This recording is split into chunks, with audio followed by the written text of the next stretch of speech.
This is Boomer Life on CISL 650. Need the money. Talking about the money, money, money. We need some money. We need the moolah,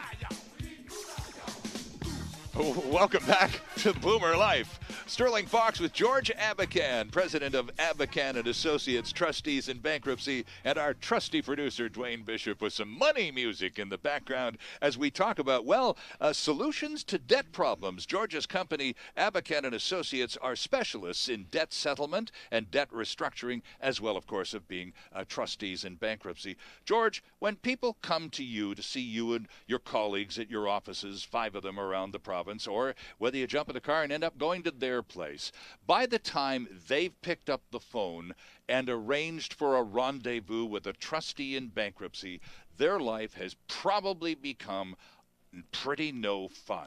They've been receiving letters and phone calls. They're being hounded. The wolf is literally at the door. There may be a garnishment underway. Everybody is on their case, and everybody is angry. So, I've hit the wall, and I guess I got to go bankrupt. Time to call a trustee. This is where we began the conversation. And in many cases, that person is a bit surprised when they have that first free consultation with you. Absolutely. The situation, if we can do a proposal with them or bankruptcy, and they're under a garnishment or they have a judgment that's going forward through the courts, etc., and they're getting harassing phone calls, we can stop that as soon as we file a debt restructuring proposal and or bankruptcy.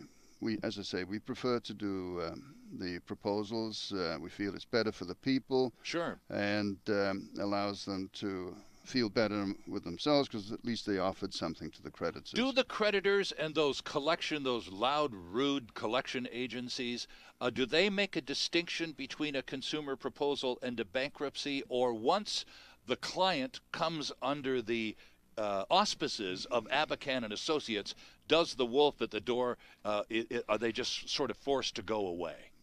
Well, they're not forced to go away, but as soon as the reports I get from the debtors, the people that deal with us or talk to us, is that as soon as, and this is what I tell the debtor, is that you tell the creditor that's phoning you, the collection agent that's phoning you, that you're dealing with Abakhan and Associates, and they will stop harassing you. Immediately, they will change the tenor of the voice. The harassing side becomes way more gentle. They say, okay, who is it at Abakhan's that you're dealing with?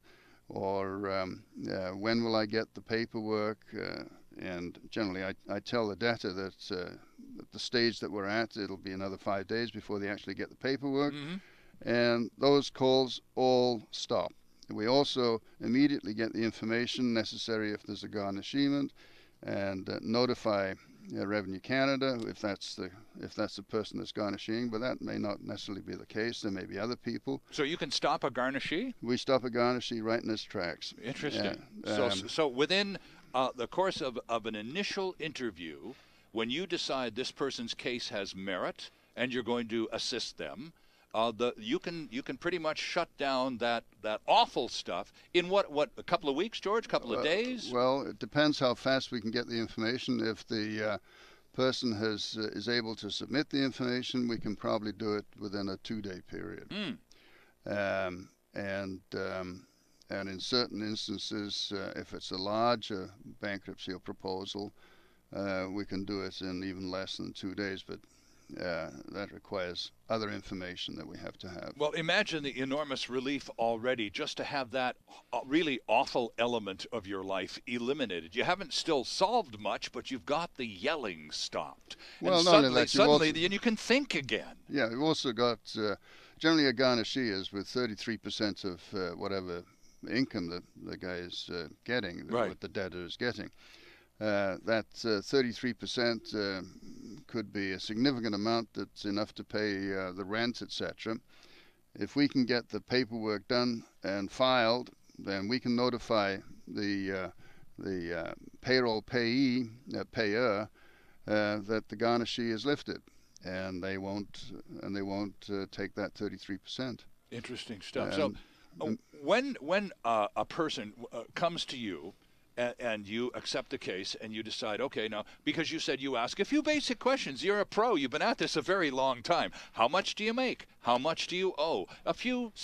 You can evaluate, generally speaking, a case in a half an hour or less. And based on that simple analysis, you can decide whether this case has merit and whether you should accept it or not, right? Absolutely. And within that same time frame, we can decide whether whether it should be a debt restructuring proposal or bankruptcy. Okay. You have to. We also have to ascertain whether there's joint debt between the husband and wife, in which case we have to maybe file a joint proposal, because otherwise, if you file a proposal for the principal debtor and the wife had use of the credit cards, then she would be liable as well. So if you do one, then the credit card companies, etc., the creditors go after the wife. Is that so? Typically, then, in a husband-wife scenario, is it usually ending up as a joint proposal, then, George? In many cases, there can be a joint proposal. Also, you can have corporations. We do situations where we have a corporation. Let's say it's a landscaping company. It's run by a husband and wife situation, and the debt. There's mutuality of debt between the landscaping corporation and the company. The landscaping corporation can't get any debt, get any credit without having a personal guarantee. So the debt is all mutual. So we do a proposal for all three. Okay. And invariably they're accepted. You talked earlier about whether it's either in the context of a proposal or a bankruptcy. One of the activities of a trustee is to organize the debts and then approach the creditors, each of these individual companies or agencies or whatever that is owed money by this person. Then you approach each of those companies to see whether they'll accept this remedy and make things ready. Do you do all that work, or is there a place in the process where the person who owes the dough has to make an appearance or any of that kind of stuff? No. In the summary type organizations, the smaller operations that we have, the smaller debts restructuring, what happens there is that we compile the information. We have to make sure the debtor has offered everything, all the creditors, and then we make a package and we deliver it simultaneously to all creditors. Okay. At that point, they've got 45 days to decide. Invariably, they decide within the first 3 weeks. So 3 weeks down the road, we generally know whether the proposal is going to be accepted, because they need 50% plus $1 of whatever the total amount is, but they have to be voting. Okay. Now, for instance, we know one bank will file a proof of claim but never vote. So if that particular bank has $20,000 out of 50, then we're dealing with 30,000. Okay. And so, as I say, within 3 weeks, we generally know what the status is going to be, and we can advise the creditor. And if it looks like it's going to fail, what we do is we go to the creditor that's objecting and say, okay, if the guy goes bankrupt, this is what you're going to get, 0 or close to 0, and this is when they're looking at 23 cents. What will you accept? And if they say another $25 a month or $50 a month, then we go back to the debtor and say, okay, you can have a successful proposal, but it's going to cost you a little bit more. It's going to cost you a little bit more. Right. And if he says yes, then the proposal goes through. Right. And if that's the tipping point and they can't afford that extra $25 a month, and it seems silly, but I'm sure that a lot of people they're already maxed out by the time they sit down across from you. So what happens if they can't go that extra distance to satisfy that particular creditor? What happens? Then they go bankrupt? Well, they can, or what we have to do is issue basically that it's a non-compliant proposal. It doesn't succeed, and the the protection that the creditor has disappears. Ah, okay. So now the debtor has. Now the creditors can go back after the debtor, and at that point he has a choice. He can go bankrupt, or he can file another proposal, but he has to wait 6 months before he can do that. Ah. So really, the time to make that adjustment is during that 45-day period. What happens to your credit record, George? And give me both instances, please.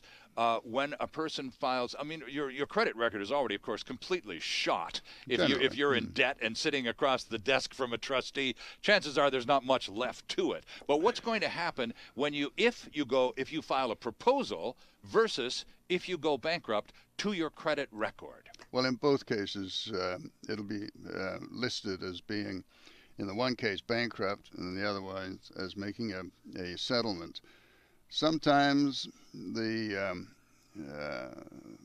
creditor makes a mistake and lists the proposal as being a bankruptcy, which can, be a real problem for the debtor. Trying to get it undone is very. So you try to make sure that it's really at the behest of the creditors as to how they give the information to the credit bureaus. The bureau, sure. But both of them are bad. I view that the proposal is way better.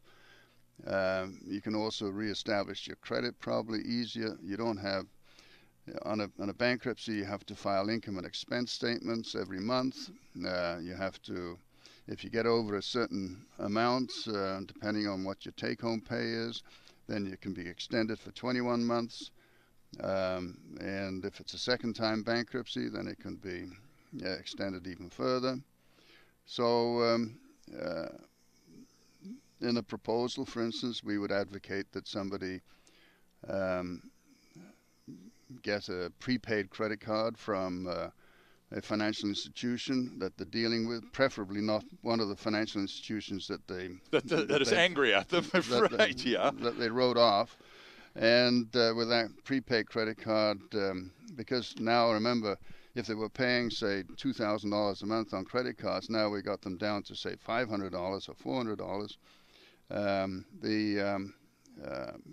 They're saving all that money that they otherwise would have been paying, and maybe they can establish a prepaid credit card, put in $500 or $1,000, and after a few months, maybe 6 months, they could probably get a small line of credit on a credit based card. on a successful model of months and months of paying the balance in full. Absolutely, right. Okay. I'm glad you sort of opened that door to reestablishing credit, because the whole point of the program here, as we stated right from the outset, George, is talking about solutions to debt problems, and the fact that we hope to be able to give our listeners a reason to believe that there is hope and freedom after this horrible indebted situation that is causing so much strife in so many lives these days. And restructuring and reactivating one's credit is certainly an indicator of a revival and a re-entry into the community, isn't it? Well, we definitely regard it as not being a punishment process, but a rehabilitative process.